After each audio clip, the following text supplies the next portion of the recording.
On t'a probablement raconté une histoire trop simple. Sans argent, plus d'échange. Sans monnaie, plus de commerce. Sans billets, sans pièces, sans carte, tout s'arrête. C'est propre, c'est rassurant, c'est facile à retenir. Et c'est faux.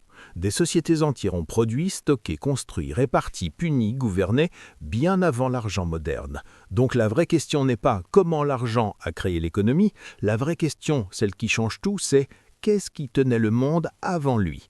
Et reste bien jusqu'au bout parce que la réponse complète n'est pas le troc. Le troc, c'est juste le décor. Le vrai moteur est ailleurs. Et quand on le voit, on comprend à la fois le passé et notre présent. L'image la plus connue, c'est justement celle-là, le troc. J'ai du blé, tu as un outil, on échange et tout semble réglé. C'est l'image scolaire parfaite. Presque trop parfaite, parce qu'une vraie société ne fonctionne pas avec des besoins qui tombent miraculeusement au bon moment, chez les bonnes personnes, dans les bonnes quantités. Une vraie société, c'est du décalage, de l'attente, de l'urgence, de la contrainte. Le troc existe, oui, mais en faire la base unique de l'économie ancienne, c'est souvent prendre une scène simple pour l'ensemble du film. Et c'est exactement là que l'on se trompe. Imagine une situation très banale.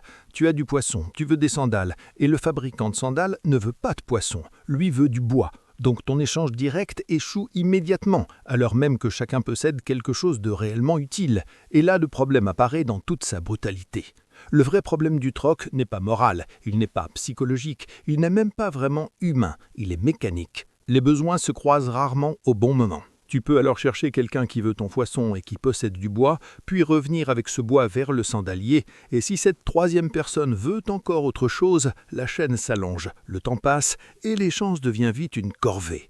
À 2, ça peut tenir, à 10, ça se complique, à grande échelle, ça ralentit tout. Et les sociétés ne restent pas longtemps prisonnières de ça, elles trouvent autre chose, elles trouvent mieux. Et non, ce mieux n'est pas encore la monnaie telle qu'on l'imagine. Alors qu'est-ce qui remplace ce blocage ? Qu'est-ce qui permet aux échanges de continuer quand l'objet exact n'est pas là, quand le bon besoin n'arrive pas au bon moment, quand personne ne peut tout régler tout de suite ?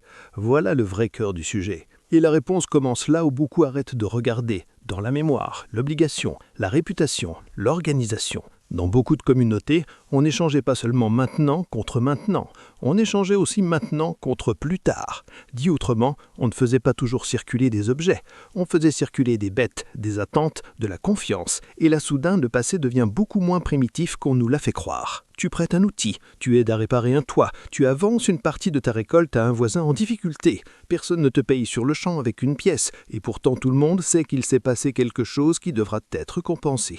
Quelque chose a été donné, quelque chose est dû, quelque chose doit revenir, plus tard, sous une forme ou sous une autre. Avant d'être un objet, l'économie est une relation. Et tant qu'on ne sent pas ça, on comprend mal ce que l'argent est venu faire ensuite. Parce que voilà le point que beaucoup ratent. L'argent n'est pas arrivé dans un désert, il n'est pas venu apporter l'échange à des humains incapables de s'organiser. Il est arrivé dans des mondes où on échangeait déjà, où on devait déjà, où on comptait déjà, où on faisait déjà tenir des obligations dans le temps. Et la vraie réponse à notre question commence là à apparaître. Beaucoup de gens pensent que la dette est née avec la monnaie, alors que l'histoire montre presque l'inverse. En Mésopotamie, on a retrouvé des tablettes d'argile qui enregistraient des quantités de grains, d'huile, de métal ou de travail dû. Avant la pièce qu'on transporte, il y a déjà la promesse qu'on note, la créance qu'on suit et la mémoire qu'on organise. Et là, on s'approche d'un coup beaucoup plus de nous-mêmes. On imagine souvent que l'argent commence avec le métal brillant, comme si tout partait d'une jolie rondelle qu'on passe de main en main. C'est l'image la plus visible, donc c'est celle qu'on retient, mais ce n'est pas forcément la plus profonde. En réalité, l'argent commence aussi avec des comptes, des dettes, des créances, bref, avec une manière de garder la trace des obligations.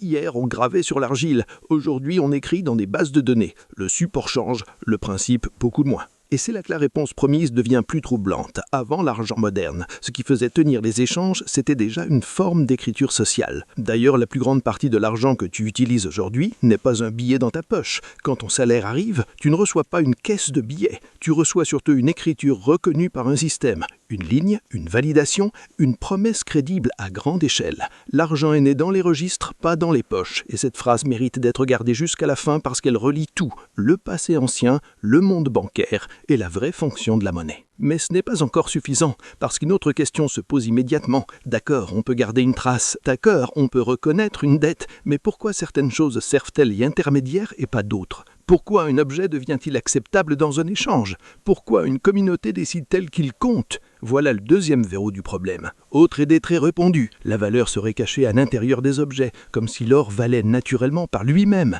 Pourtant, selon les lieux et les époques, des coquillages, des perles, du sel ou du bétail ont certains métaux ont servi à échanger. Ils n'avaient rien de magique, ils devenaient utiles parce qu'une communauté décidait de les accepter comme intermédiaires. Et ça, c'est énorme parce que ça déplace complètement la question. On passe plus de qu'est-ce que cet objet à qu'est-ce que des humains sont prêts à reconnaître ensemble.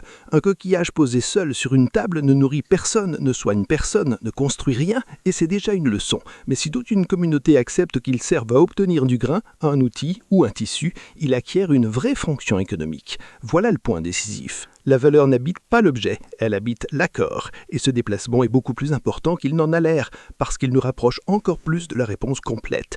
Avant l'argent tel qu'on se le représente, les sociétés faisaient déjà tenir les échanges grâce à de la reconnaissance collective. Et pourtant, même ça ne suffit pas à raconter tout le tableau. Parmi les outils qui faisaient tenir ces mondes, il y en a un qu'on sous-estime beaucoup, la réputation. Et là, on touche quelque chose de très concret, presque physique. Dans une petite communauté, si tu tiens ta parole, tu restes dans le réseau d'entraide. Si tu abuses, les portes commencent à se fermer. On ne te prête plus, on ne t'avance plus rien, on ne te recommande plus.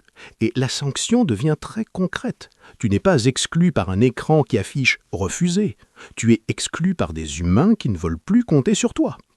Ce mécanisme paraît ancien, mais il le vit encore très bien chez nous, simplement avec un vernis plus moderne et plus propre. Avis client, réputation d'un vendeur, fiabilité d'un prestataire, note d'un chauffeur, la confiance continue de filtrer les échanges. L'argent n'a pas supprimé ce principe, il s'est ajouté par-dessus, comme une couche, pas comme un remplacement. Et là, normalement, on commence à y voir plus clair. Avant l'argent, les échanges tenaient déjà grâce à la confiance reconnue, à la dette mémorisée, à la réputation sanctionnée. Certaines communautés avaient aussi moins besoin de monnaie parce qu'elles vivaient largement en autosuffisance.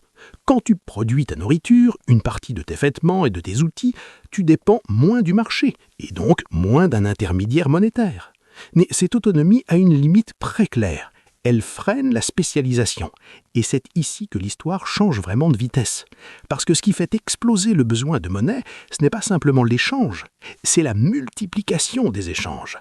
Dès qu'un artisan se consacre surtout à la poterie, qu'un autre travaille surtout le métal, qu'un autre transporte et qu'un autre vend, tout se complique.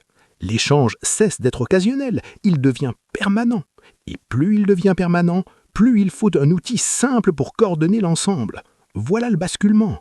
Voilà pourquoi la monnaie devient redoutablement efficace. Non pas parce qu'elle serait sacrée, non pas parce qu'elle aurait créé la richesse, mais parce qu'elle fait gagner un temps immense dans un monde où tout le monde ne peut plus connaître tout le monde.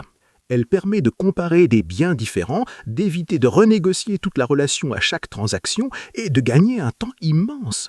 Tu peux acheter du pain à quelqu'un que tu ne connais pas sans lui promettre un service futur et sans qu'il aime ce que tu produis. La monnaie agit comme un langage commun. Et c'est pour ça qu'elle prend autant de place dans les sociétés complexes. Là, la réponse est presque complète. Avant elle, les échanges tenaient déjà grâce à la mémoire locale, à la réputation sanctionnée et à plus de proximité et d'organisation sociale. Avec elle, tout devient plus rapide, plus impersonnel, plus extensible. Mais attention à ne pas confondre puissance pratique et richesse réelle. C'est l'erreur suivante, et elle est massive. Il faut garder une idée très nette. L'argent n'est pas une richesse en soi. Un billet ne nourrit personne. Une pièce ne construit pas une maison. Et une ligne sur un compte ne produit ni blé, ni acier, ni chaussures. Ce qui crée la richesse, ce sont les biens réels, le travail, l'énergie, les ressources et l'organisation, pas le symbole qui les représente. C'est justement pour ça que les crises monétaires sont si brutales. Elles rappellent soudain que le symbole n'est pas la chose. Quand la confiance tombe, quand la production ralentit, quand les circuits se bloquent, la monnaie ne peut pas inventer ce qu'il manque. Elle relie, mesure et accélère, mais elle ne remplace jamais la réalité matérielle qu'elle prétend transporter. Et cette idée achève presque notre puzzle. L'argent n'est pas l'origine de l'économie, il est un outil pour la fluidifier. Le plus frappant, au fond, c'est que notre monde moderne ressemble plus au passé qu'on ne le croit volontiers. On paie avec un téléphone ou une carte et on se raconte que tout est neuf.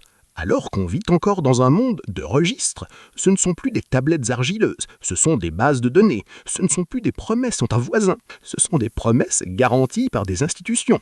Le décor a changé, la logique de fond, beaucoup moins. Ce qui a surtout changé, c'est l'échelle de la confiance. Avant, elle était locale, visible, personnelle. Aujourd'hui, elle est abstraite, juridique et technique. Tu ne connais pas la personne qui a produit ton café, ni celle qui a transporté le blé, ni celle qui valide ton paiement, et pourtant tu coopères avec elle. La monnaie moderne rend cela possible à très grande échelle, et c'est probablement sa force la plus impressionnante. Alors, au bout du compte, qu'est-ce qui tenait réellement le monde avant l'argent moderne ?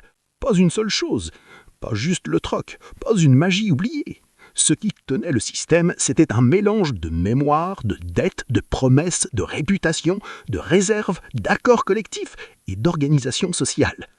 Les humains savaient déjà produire, échanger, noter, promettre, stocker, répartir et sanctionner.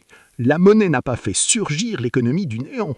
Elle est arrivée quand tout cela est devenu trop complexe pour fonctionner seulement avec la mémoire et la réputation locale.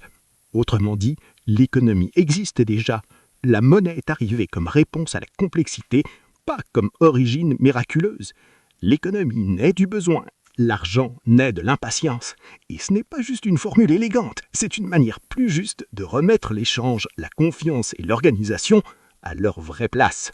Alors, la vraie question reste ouverte. Si demain la monnaie disparaissait, est-ce que les échanges cesseraient vraiment ? Ou est-ce qu'on réinventerait simplement, encore une fois, une autre manière de faire circuler la confiance ?